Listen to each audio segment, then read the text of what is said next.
it, 'cause it was there. We're art sluts. Today I have the honor of interviewing the hardest working champion of the underdog, Ruth Leitman. For over 35 years, Ruth Leitman has been a step ahead on social justice issues like immigration, income disparity, and women's rights. Her foresight has led to multiple awards, as well as being featured on NPR, The Tonight Show, and Conan O'Brien. Her documentaries include Wildwood, New Jersey, Lipstick and Dynamite, and No One Asked You. Let's get to it. This is kind of turning the tables a little bit. I know that you've done some podcasts, but you're usually on the other side of the camera, or microphone in this case. But I figure I'll just jump right in, and you can, if you want to take it in any different direction, go. Have fun. I'm just nosy, Anne. That's really... I know. I am too. I'm a very curious person. So I watched Wildwood, New Jersey, which I absolutely loved. I mean, it was I just want to say it was delicious. It was just like eating snacks over and over and over. And I was reading that it went viral 15 years after the original release. And I was wondering, what's your experience of being an overnight success? That was my virgin voyage, that film, that Wildwood, New Jersey. No, I mean, it's so funny, too, because, I've made a lot of films since then. And so, in 2009, and it's funny, it was the perfect storm how that all happened. So I can sort of explain that. It was July 4th weekend. Jersey Shore had just come on the air. I wondered. One of my then 15-year-old girls in the film was now a 30-something-year-old Real Housewives of New Jersey character, Dina. Wow. Dina, for the Real Housewives of New Jersey fans out there. And Lana Del Rey took 25 shots from my very first film. Yes. And put them in her first music video. Because, she's a filmmaker. Oh. And so it was like the perfect storm. So all of a sudden, people started reaching out to me looking for it. And so we made it available. And the other part of the perfect storm is that a writer who worked for Jezebel and Gawker wrote really thoughtful things about the women and girls in Wildwood, New Jersey. And, people don't say nice things about women and girls from New Jersey. They're usually very much about what they look like, and they're disparaging. And so, and he wrote to me wanting to do this piece, and I proceeded to ignore him because I was, whatever film I was working on at the time, and I was like, why do people want to talk to me about my first film? Mm-hmm. And then it took a long time for me to sort of embrace it, because what happened is the film just started to take on a life of its own. It had a life of its own after that, a second life, a third life. It's about to have, I think, its fourth life, where we actually have a distributor for it, and we're going to release it on Blu-ray right after the first of the year, and do like a theatrical run with it, which I'm really excited about, because it's very nostalgic, and it's the film that I learned so much on.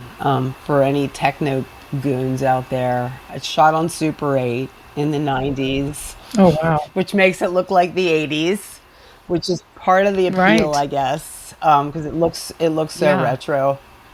The kids love the 80s, right? You fools have absolutely any idea where you are. Of course not.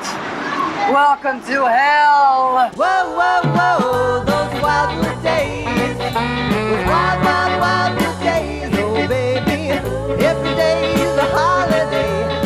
We do have the finest boardwalk in the country. Turtle escape. Wildwood is like a turtle escape. So, it's something special. Oh, there's nothing like it. The tram car, please. I met her a couple of weeks ago, but we hooked up tonight together, and I'm probably gonna be with her for the rest of the summer. It's different every night. Be careful! Don't talk to no strangers. Don't you go off the boardwalk. Most people think we're between 15 and 18. Yeah. We had no idea where it went. Like, sort of in the right direction, but not exactly. So we waited, and like 4 months later, it just came naturally. That's my first section.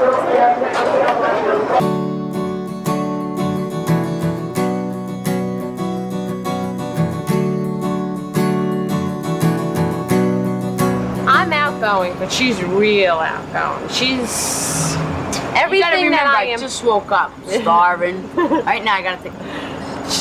If you ask me, women always have a strike up. We've always got our bodies, if you keep it in shape, and you've always got the check to cash, no matter which way you look at it. Like, if anybody starts with like me or anyone like our really I'll close get friend, into it. she'll get into like, it and she'll be like, yo, just get away. I won't get laid out. I'll just be like, look, that's my friend. If you're gonna start with her, you're gonna have to start with me.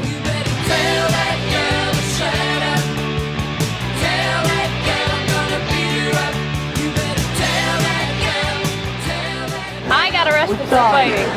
I put some girl in the hospital. We were walking down the boardwalk, she sprayed me in the eyes with a mace, so I beat her up.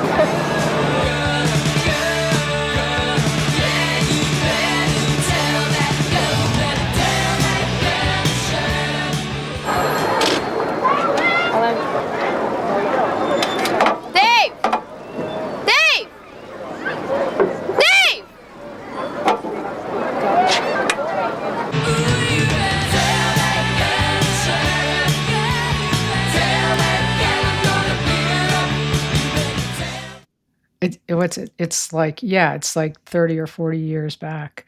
Yeah, one of the things that I thought was so great was just the very genuine discussions about sex, sexuality, violence, sexual aggression, just a lot of women's issues that were discussed in a very matter-of-fact way that I thought was really refreshing and insightful. Turns out I like women who fight. Because So women that's have to it. fight. True. Steve says I like to fight, and I do like to fight because we have to fight. And I'm kind of laughing about it. I come from Philadelphia. Girls like to get in fist fights. That's how I grew up around that. I wasn't a fighter, but I always had somebody who wanted to fight me. And so, what did you do when you were approached? I was pretty wimpy about it, but I guess I was, I had like a little bit of bravado, but when Judy Patone got on my bus, and she wasn't supposed to be on my bus because she wanted to kick my ass, I had to grow a pair a little bit. Judy, send me an email. I think it was the kind of thing where I was always really intrigued by Philly girls wanting to fight. And so that's where I fought in Philly during the year, and during the summer they would go to Wildwood and, learn about love and sex and boys and fighting.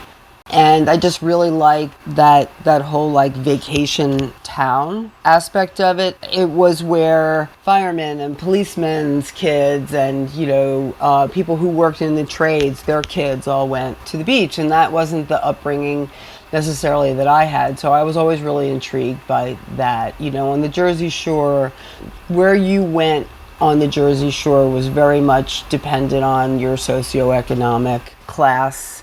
And it was like very, very much about class, very much about race, and so Wildwood was something that was really particular to that, and it is really nostalgic. It looks the same now in a lot of ways as it did then, and I really love that about it. And I was a photographer for many years. Yeah, I read that, and I kind of knew that. And that's sort of what I did first. And Wildwood gave me permission to a little bit more in a way to become a filmmaker. I went to school for photography and film. I was, a social documentary photographer. That's what I like to do. And I had been taking pictures in Wildwood for years. And so it was as simple as I wanted to hear what people had to say. I wanted to give them a voice. Is it challenging to film like real world topics that may have changed by the time the film is released? What's that process like? Yeah, I think that in the beginning, like with a film like Wildwood, it was very much, I'm a very much observational filmmaker, although in that there's a lot of fly on the wall interviews. observing, just allowing people to just be themselves and just sort of capturing that. And then, it wasn't until I continued to make films that I realized that social justice versus social documentary, but like social justice issues were really important to me. And I realized very early on in my life, really when I first picked up a camera as a photographer too, that a woman with a camera has a certain power. A woman with a camera, and we've seen this over the years, can be sort of perceived as dangerous. A woman with a camera can take back control of her life when maybe she lost some of that control. And I really attribute a lot of that to being a survivor.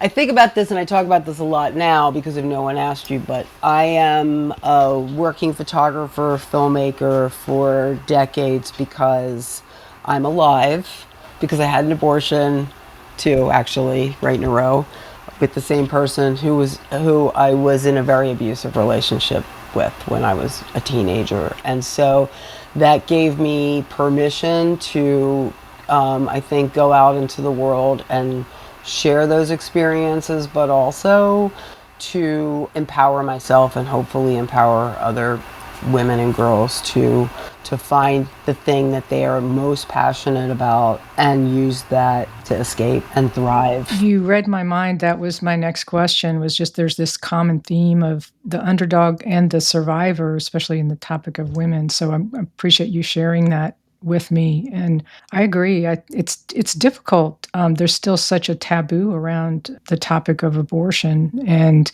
there's all different kinds of circumstances that happen. So your film, No One Asked You, fantastic. And Lizz Winstead, what a star to be able to turn your camera on.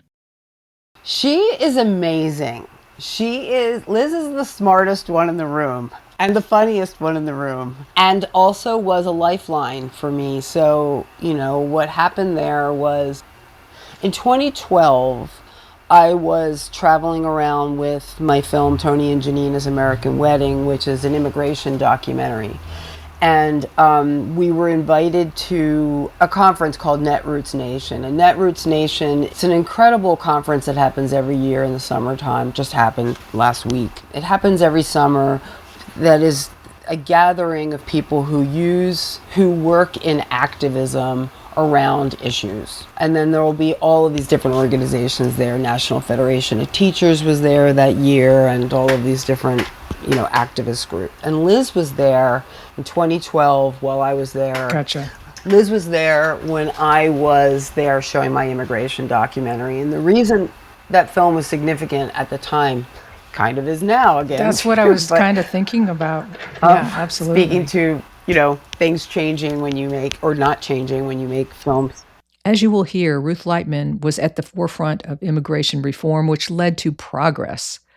Ruth's film, Tony and Janine's Wedding, is an example of how art can move the needle forward. I'm always a second class in America, and we know about this. I love this country. I love it. I'm a cleaner. I'm doing a cleaning service. My accent, my everything, we always not the number 1, number 2. My son, he was born here. He is American.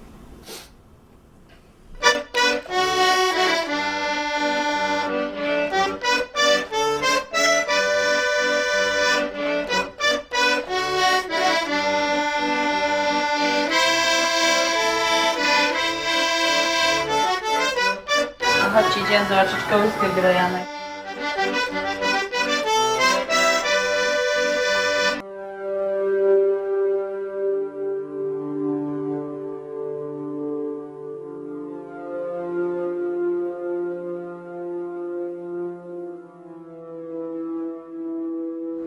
Yeah, I'm proud of you. Yes? Let's punch that stuff. Okay, let's go. Hey! Come on. Out! Hey, man, he's saying goodbye to his family. Okay. Go Let's easy. go. Let's go, man. There's no respect. This is not the civil rights question of the 1960s. This is the human rights question of the 21st century. When there are 12 million people in hiding in this country. That is a problem that all of us, black, white, brown, must solve together as one nation. That is an American problem, and we have to solve it. Solidarity! I wish I was in the land of cotton. Old times are not for. Federal immigration agents today arrested more than 60 employees in a raid on a Maryland temporary agency. An unfair, inhumane, irrational system. Congressman Emanuel, Congressman Gutierrez, will you help me to save my family? He speaks English. He's going to become an American citizen. Shame on any institution that has a panel such as this and then questions their Americanism. I take this obligation clearly. Without any mental reservation or purpose of evasion. We believe in your message of change and of hope. And hope in our community means ending the deportation and ending the separations of our family. And we want you to keep your promise to our community. Stop taking children and mothers and separating them. Give that child his mother back. Let her out of jail. She's not a criminal. To nawet nie jest życie, tylko to jest co to jest. To nie jest wegetacja, tylko to jest jakaś próżnia, nie wiadomo co to jest w ogóle. He don't want to talk about all the problems, immigration problems. He knows he's going to come back, soon. Not this year, but next year. Because this is his country. Well, what happened if she's not coming here? So, if it's going to be 10 years penalty. I say, you know what? I'm going to take the American passport, I'm going to take the scissors, and I'm going to put it here. Here's, you don't like me, I don't like you. I'm going back.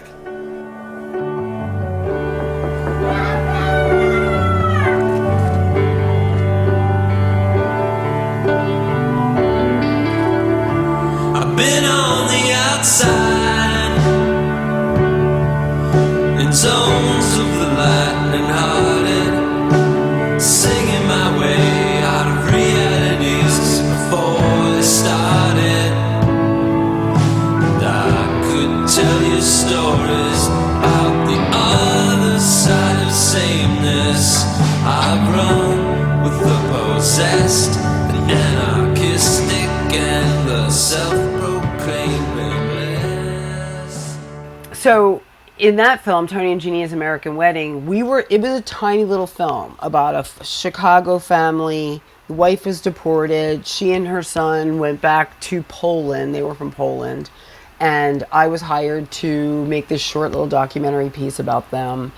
And then when it was over and Janina, the wife, was deported, I was left with, what can we do? How can we use storytelling and their story as a way to create some change?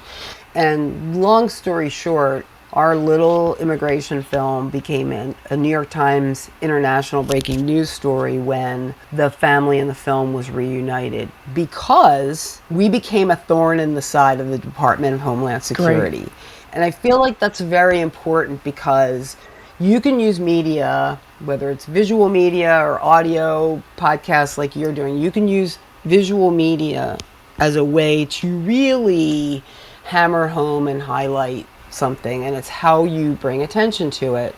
And this was during the Obama administration, and this was one particular story, but there were a lot of immigration activists around the country who said, we need his story to help tell our story.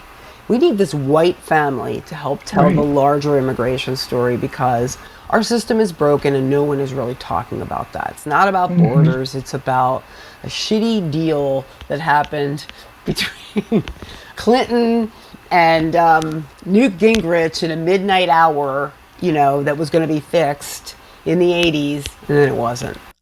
Ruth Leitman shared a parallel life story with Lizz Winstead, which led to her most recent film, No One Asked You. Comedian Lizz Winstead is the founder of Air America and former head writer for The Daily Show, as well as a world-class comedian and founder of Abortion Access Front. I was there, and I was showing the film, and then Liz, at the exact same time, was there because she had just written her book of essays, Liz, Free or Die. And in that book, she tells her abortion story, and it not only was it funny and heartbreaking and profound, but it also really reflected a lot of my own story. And so I realized, wow, at some abortion clinic in Minneapolis, Liz is having an abortion. At the same time, I'm having mine in Philadelphia, because it was basically happening at the same time. And both of us were trying to escape abusive relationships. And I was so blown away by her telling of that. And then, you know, I got to hear her perform that, and I got to see her do that live. And I'm definitely not a performer. I'm always behind the camera. I'm never in front of the camera. And I was so intrigued by that. That was 2012. Cut to, it is literally the night that Trump was elected in 2016. And I said to myself, what the fuck am I gonna do? How am I gonna survive this? I don't know, because, you know, again, I'm from Philly, New Jersey. We knew him. Like, people in Philly, New York, New Jersey, we were very familiar with him over the years, because we saw all of his failed businesses. You know, we saw how he took, you know, everybody's got a story about how Trump took advantage of some coat check girl by not paying her a tip or something. Right. And it was the next night, and Liz was on MSNBC, as she so often is and was at the time. And I learned about what she was doing with her organization, and I wrote to her and her communications director right away and said, I'd love to make a film about you. And fortunately, structurally, they were getting ready to go on the Vaginal Mystery Tour, the 16-city tour across the battleground states of the South and the Midwest. And they said yes, because they knew how much the media had been underreporting about abortion access. And that is a big part of how we landed where we are right now on the issue in America. Is I think you had a lot of people in this country, and you still do really, had a lot of people who were saying, oh, nothing's going to happen to Roe. When you have people like Liz with a megaphone and you know, other people in, you know, as part of her organization basically saying, oh yeah, this they've been chipping away at this since 1973. This is their time. Long before the reversal of Roe v. Wade, Ruth already had her camera pointed toward women's health reform and abortion access. Her collaboration with Lizz Winstead was a perfect partnership in tracking the attacks on access to women's health care. No One Asked You follows Lizz Winstead through battleground states as women's rights are being taken away. Here is a clip of Lizz Winstead being interviewed by Sarah Silverman on The Daily Show from 2023. Wow, you guys spruced up the place since the last time I was here. They're doing pretty good over here. Yeah, I mean, it's come a long way. I mean, I would say so. If you watch some of the old episodes, you could see light switches. You really created this whole idea of poverty news, you know? I mean, did you know how groundbreaking that would be at the time? Well, I knew that the media was consistently disappointing, and so it seemed like low-hanging fruit.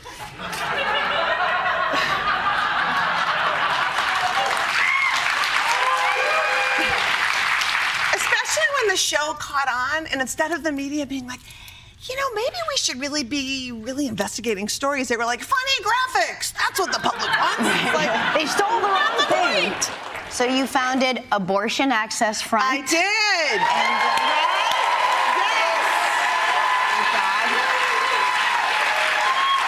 And do you see this as a kind of a natural evolution from The Daily Show for you? 100%. Well, because they explain what it is, but they deal with abortion with humor. Yeah, I mean, the truth is, whether it was this show, whether it was Air America Radio, wherever I went, it's like knowing that you can expose hypocrisy with humor and knowing that done well, you can make change. It kind of was a natural evolution because no one was talking about abortion. People siloed it, they weren't talking about it. And so the reason I created it was because I wanted to speak truth to power.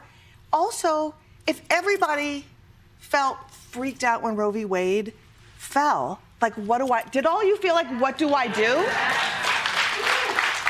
I wanted to give people an answer to that question. So with Abortion Access Front, we decided what we want to do is create programs that folks can jump into. We'll meet you where you are. If you have 10 minutes, an hour to give, we have fun things in the streets. We can help you legislatively.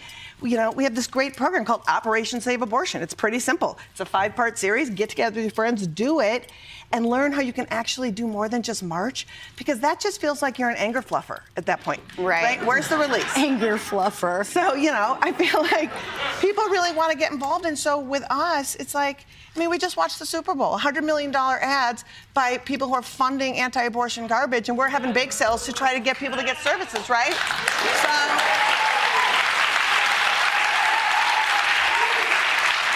I'm not going to say you should donate, but you should donate. So you started Abortion Access Front, also known as Abortion AF. Yes. We have very cool shirts if you want to really go in hard. Yeah. So you founded that in 2015. Yeah. What did Lizz Winstead in 2015 think abortion rights would be in 2023? Well, Lizz Winstead, we kind of lightly started this, and you were there in 2014, because I knew it was going to get worse. I've been sounding this alarm forever, because it was happening in the states, and nobody seemed to understand state politics. Nobody understood that, the reason Roe v. Wade fell is because an abortion case in Mississippi made it to the Supreme Court. Now, if you don't think Mississippi should be deciding how you live your reproductive life, then you've had to get your shit together and start paying attention. And so that, for me, it was always that. And I will say this, and we have to wrap it up, but when shit started happening in Georgia, in Hollywood, well-meaning coastal elites were like, I'm pulling my production from Georgia. I'm not going to play in Georgia. And you brought 3 abortion providers. Yeah, reproductive justice activists, yeah. And from Georgia to Los Angeles to sit down with these people, and they said, please don't take your productions away from Atlanta. You know, please. This is what's giving people jobs and bringing an influx of all this wonderful stuff for people. The people shouldn't be punished. If you want to, stick up for the people of Georgia, then boycott the giant donors that are giving these politicians money to make these laws. And I thought that was very. Ask the people who are living in the places and center the people who are most harmed all the time, and they'll give you the answers to help you be a better activist and make the world better. Yeah. A lot of people are seeing their rights being stripped away, and it's really scary. What can people do? I'm just going to say, if you go to aafront.org, we can guide you locally and nationally to where you need to be. We are connectors, we're unifiers, and we're the people who are out there who really want you to do something. It will help you figure out what that something is. Yeah, I will say I was in Atlanta 2 nights ago, and I went to Starbucks, and there was a woman working there who saw a pin on my backpack that said, keep your laws off my body. And she said she was so moved by it and so angry to be in a place where it is not legal to make your own decisions over your body. And the first thing I did was text Liz and say, what can I give her? What can I give? And she gave me an email address, said, give this to her, and this woman will tell her where in her area she can become active and what she can do. So thank you so much for everything you do. I love you.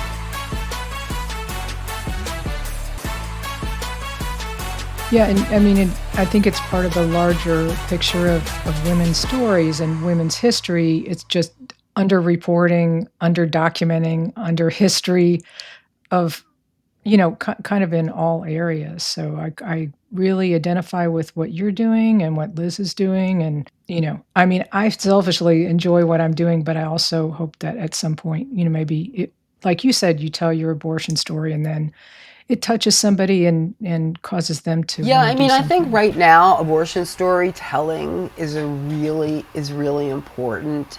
Just like telling stories of escaping, gender-based violence. I think that it's really important. Here's the thing, though: none of us should have to tell those stories, but we do. And so I think, because I think that there's a certain amount of like there can be tokenizing, fetishizing of that, but I think it's really incredible so that people can understand. I mean, I meet people all the time who say, "Oh, I can't believe," or I know people for years that say, "I can't believe that you went through something like that." And, it makes us who we are. There are gifts of those horrible experiences, and that is one of them. Feeling like you have a certain armor that's really strong, that can't really be penetrated. I think in general women are stronger than men. Not to draw a firm line there, but that's kind of been my experience. So kind of on that same topic, you have been listed as one of the top female directors, which is fantastic, and you deserve it. But what's your reaction to being segmented by your gender in those type of accolades? Does it matter? Does it not matter? Yeah, I never like that. I never like it. It's like when Nico Kay says female musician, and female producer, like, or women aren't really producers. There's always some man. And it's like fuck that. No, actually, I'm just, yeah. And yes, I make films that largely are about women, and certainly I've always had female crews.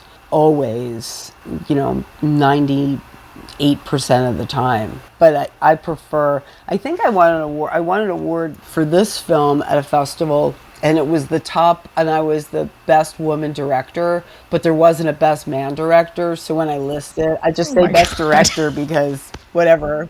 I guess all the best directors were women that year. I don't know. Maybe. Oh yeah, God. no, I never liked that. It's like female nurse. I don't know. Right. It doesn't really make sense, Female doctor, lawyer. It's yeah. I think it's time for those things to go away. One thing that has been true in my life, and I think in some other women's lives, is that when you reach a certain age, it's like everything starts coming full circle to where you were at. I don't know if you have that same experience, but that's what my experience has been, is coming full circle to where I was 40 years ago. Yeah. I will tell you what, here's something that I'm thinking about in my giving zero fuck stage of my life, because that's where we are right now. Right, 100%, right. If you would have told me, I'm going through the if you would have told me when I was out like trying to become a freelance photographer and how I did that and got to Atlanta from Philly and, worked on my own and then, and then moved on to making films and all of that. If you would have told me that we would be where we are right now today, A, I would have said, no way.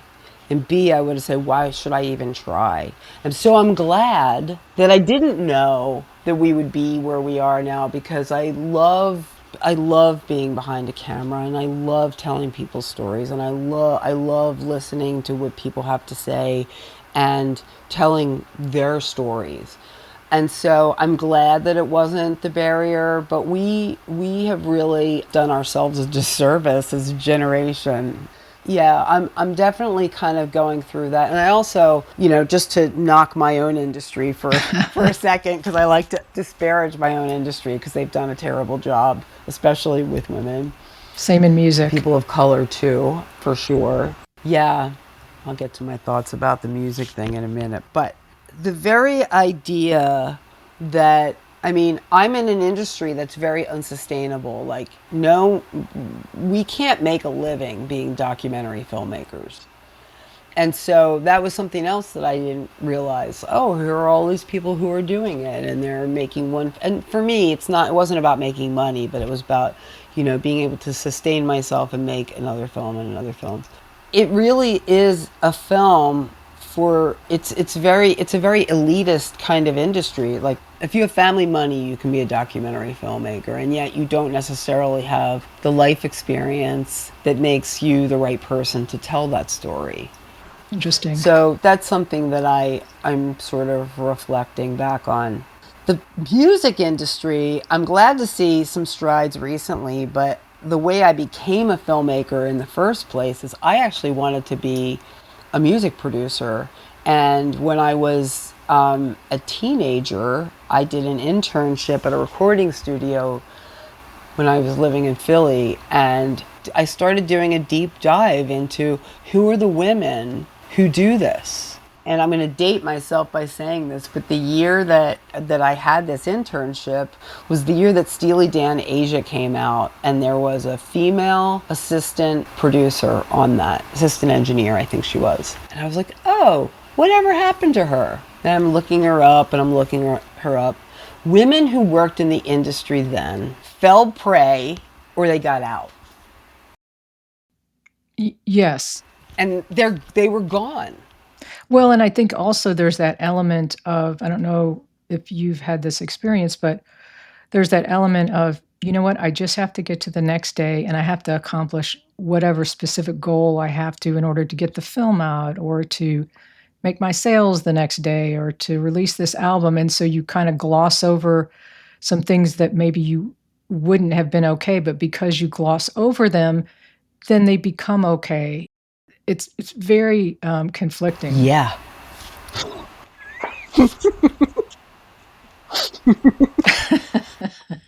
I thought you were going to elaborate on that.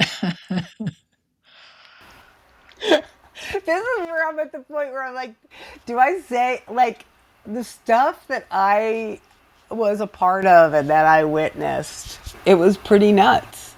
In the internship? Yeah.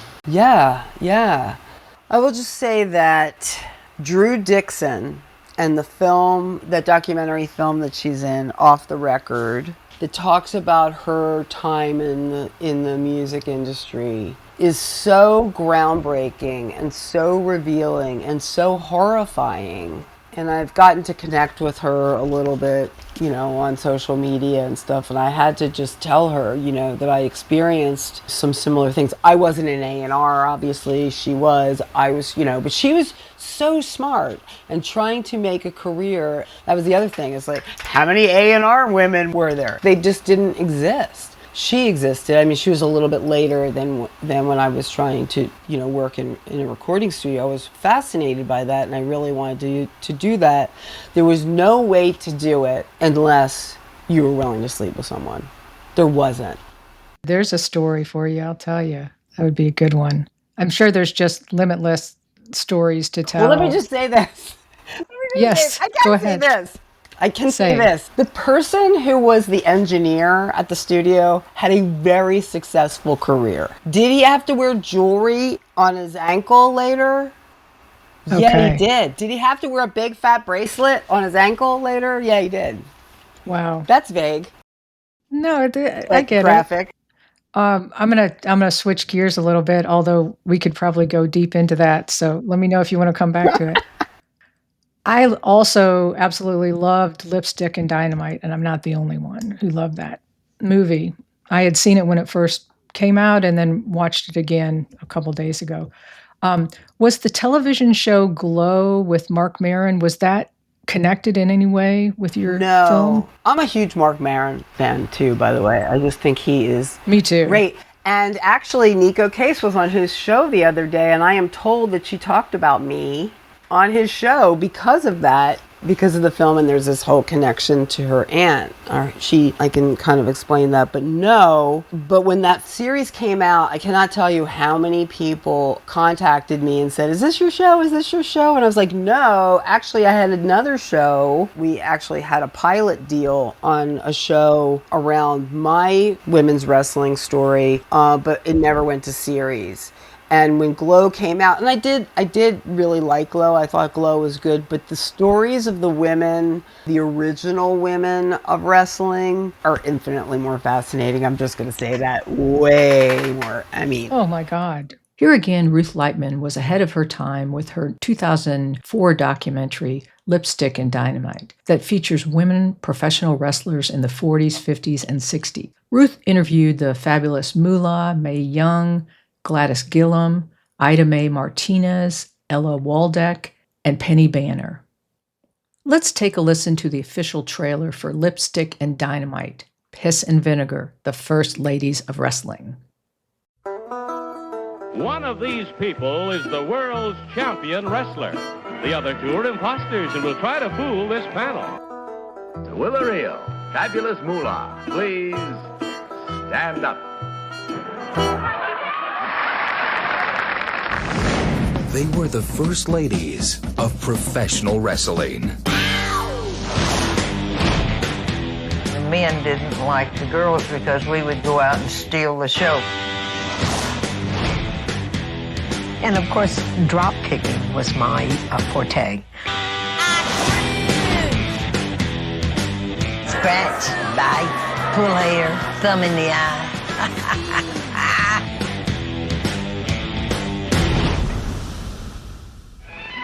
But the greatest force of change in the traditional pattern of American family life was the changed status of woman herself. Sometimes, freedom is found outside the ordinary places. Sometimes, rules are meant to be broken. And sometimes, a woman's place is in the ring.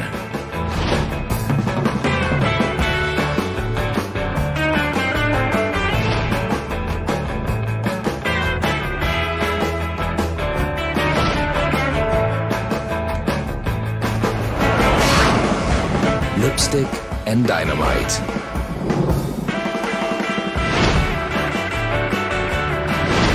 Yeah, and talk about sexual violence and the hurdles that they had to jump over just to make a living. No, it's really crazy. And back to the Nico connection for just a second. So she and Kelly Hogan were doing some music for the film, and Nico was looking at a rough cut, and she sees this woman who has the same kind of unusual last name as her and kind of facial structure, looking like a little bit like a family member, Shevchenko from Custer, Washington, and she contacted, her grandmother about this, and her grandmother said, "Oh yeah, that's your Aunt Elsie." Wow. Yeah, she was in the roller derby, and then she became a wrestler. And so Nico just came out with an incredible, beautiful, and harrowing memoir. And she talks about, she connected with Nico through my film, and they did a radio interview together. And the whole inspiration for that was she needed to meet the strong women in her family because they had been lost to her. And through that, she was able to connect with her aunt, and that was great. And that was actually what she talked about on Mark Maron the other day. But no, that wasn't... It wasn't mine. I wish it was mine. I wish I had been on that show. Wish they would have talked to me about it.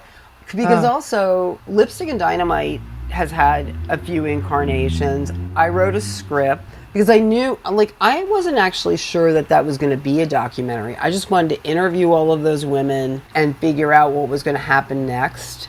But I had these great interviews with them, and they were aging. They were not going to be around for that much longer, and they weren't. But I was also writing a script because there were a lot of things that happened during that time that they weren't willing to talk about, that they were too sort of old-fashioned to talk about, and that I knew that happened, and some of the people would talk about it. And so I wrote a script, and I was peddling that around. And in fact, I said, when I met Liz, I said, "Would you and Rachel Maddow have a little cameo in my wrestling script?" I think that was one of the things that I approached her about originally. I tried for a while to make that film. It was going to be really expensive, and then we had a pilot and series deal to turn it into a series, and then it didn't go to series. And then I started working on No One Asked You, which I worked on for 7 years. So I'm actually trying to go back to the fictionalized version of that because I really want to make it. It's really important to me. I think that would be fantastic, especially have you worked in serialized before?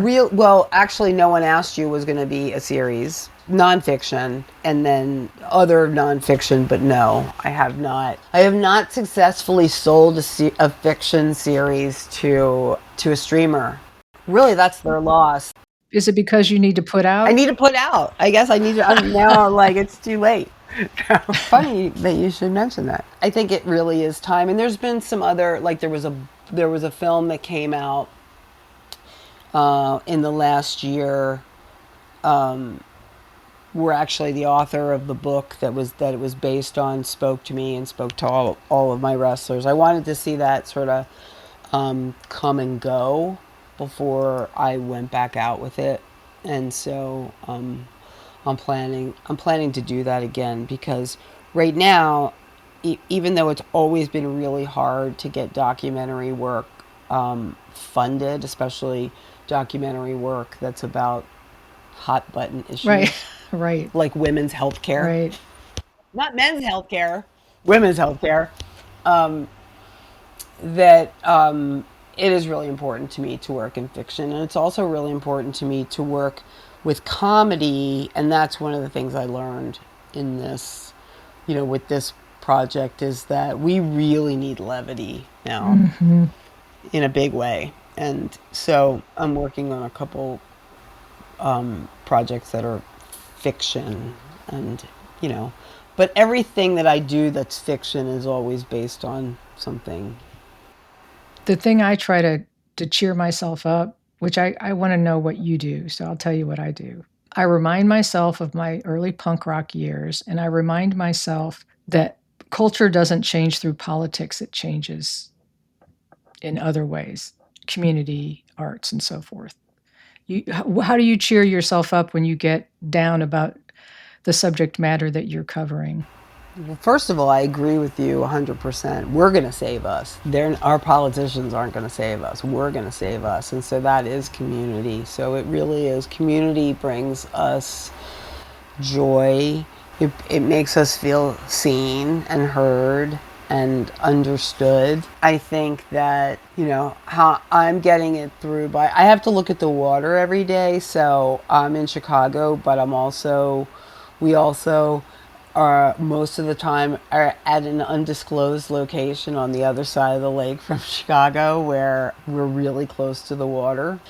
So that really helps, looking at the water and knowing a lot of really funny people. Like, I'm not funny, but I know a lot of funny people, and that's helped a lot. And seeing the energy and the dust yourself offness that Lizz has really helps, because like anytime anything horrifying happens in the world, like every hour right now, Right. I think to myself, oh my God, how is Lizz feeling about this? What is what's happening? How is she making herself feel better? And I'm watching her go out to see a bunch of shows, and I'm watching her connect with friends, and I'm watching what other people are doing, and I'm trying to do the same, because I have the tendency to be a complete workaholic. Like, I work all the time. Like, what's a weekend? I work all the time. And so I have to remind myself not to do that. And I have to remind myself that I work for myself, and in the middle of the day I can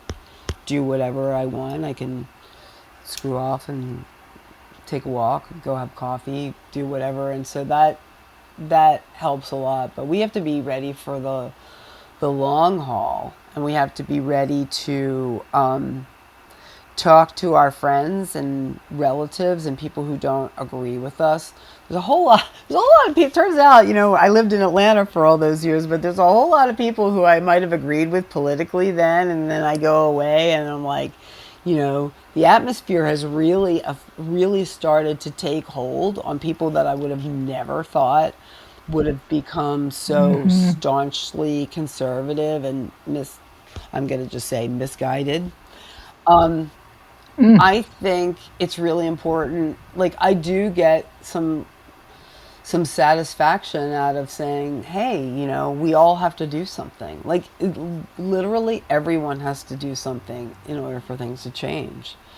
And so it helps that I made a film about people who are showing people how to do things. It's like, if you have 5 minutes a month, you can do this. If you have 5 hours a month, you can do that. And I think that's really important, because I think that we have a lot of people in this country who are just going, well, I don't know what to do, so I can't do anything. Everything is bigger than me. It's too big. And I think that people feel better about being shown what they can do. And so I'm seeing a lot of joy in that, and gathering and community. The core idea, the creative idea, like the pussy hat, those type of things seem to have impact, where when it's this 10-word thing that's, all trying to cover all bases or something, those tend not to. I don't know. Like No Kings, I thought was fabulous. No, Such I a good think idea. all of these things are a good idea. I feel like people are waking up and they are saying, I have to get involved. If I want to take back my own country, I'm going to have to get involved. And I think, whether your issue is, abortion or it doesn't really matter what the issue is, gerrymandering, whatever it is, or all of those issues, I think people are realizing that. And that gives me joy, and that inspires me. We do need to be asking ourselves, why is women's health care a political issue? Right. And why is men's health care not? And why can doctors give out those blue pills like candy? Mm-hmm. I mean, and I think that we all need to be very unapologetically, as is said in the film, pro-abortion. Not pro-choice, pro-abortion, pro-healthcare, pro-decision-making. Taking it away from the polite language and bringing it into the real life. Yeah, I agree with you on that for sure. I'm going to end my interview with acclaimed director Ruth Leitman by sharing the trailer for her newest film, No One Asked You, which is appearing at the film festival circuit internationally. To find out more about Liz and Ruth's film, go to nooneaskedyoudoc.com. To sign up to volunteer for Abortion Access Front, go to secure.everyaction.com. To learn more about Ruth Leitman and see what's next, go to ruthlessfilms.com.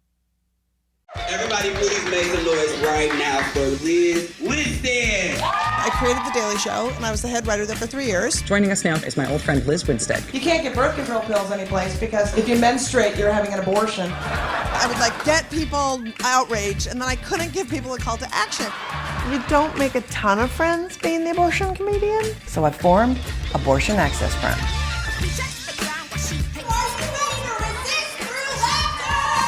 Happy Roe anniversary. Things are going great. 16 shows in 8 weeks in a van. Very Hunger Games for your vagina. What are we calling it? The Vagical Mystery Tour. We're not used to anybody offering to do something for us. Yeah. I'm the protest whisperer. That's sport to me. Here I can laugh about it, but in the courtroom I can't. And if they overturn Roe versus Wade, we are closed immediately.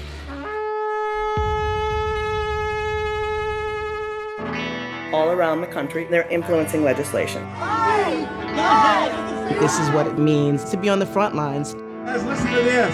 That's new. You become a target. He's spitting on me, girl. This is the clinic that's at the middle of the Supreme Court case that's going to overturn Roe v. Wade. America, where are you? We can't check out.